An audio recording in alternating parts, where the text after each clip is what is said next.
ما زالت مصلحة فريق نفط البصرة. تمرير محمود أحمد يلعب الكرة الخطيرة، جول إسماعيل أورو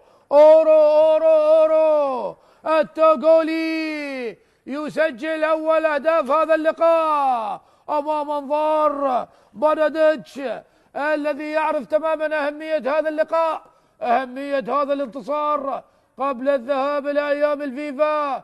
هدف للتوغولي إسماعيل أورو في الدقيقة 38 يسجل التوغولي هدف جميل جدا، بالرغم من وجود ستار جبار مع إسماعيل أورو، لكن إسماعيل نجح باللحاق بالكرة، كرة ميتة لكن أحياها إسماعيل أورو بالهدف.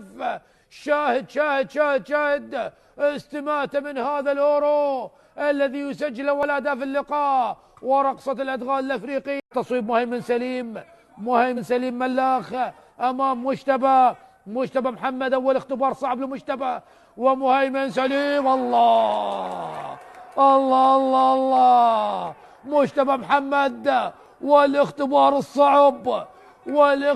الصعب يتألق ويتعب. نعم هجوميا ليس بذلك الخط الهجومي القوي، نعم هو دفاعيا قوي، دفاعيا أقوى منظومة دفاعية في الدوري رفقة نفط ميسان، لكن بعد ما تلقى هذا الهدف أصبح ثاني أفضل خط دفاع. وهنا الرأسية،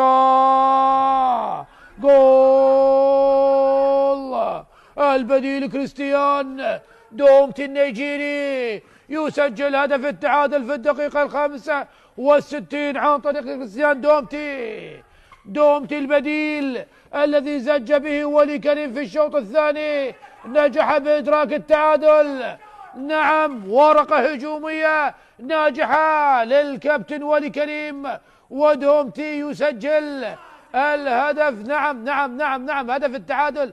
شاهد التمريرة كانت جميلة من سجاد خليل، من دومتي إلى سجاد، ومن سجاد إلى دومتي، 1-2 جميلة، وبالرأس من دومتي سكنت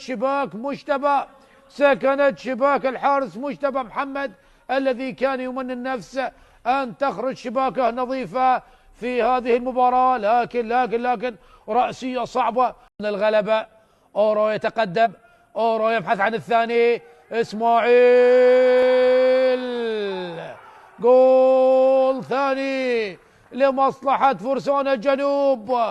نفط البصرة يسجل الثاني عن طريق إسماعيل أورو، التوغولي يسجل ثاني الأهداف لنفط البصرة، والهدف الشخص الثاني له إسماعيل أورو، وثنائية في مرمى الكهرباء.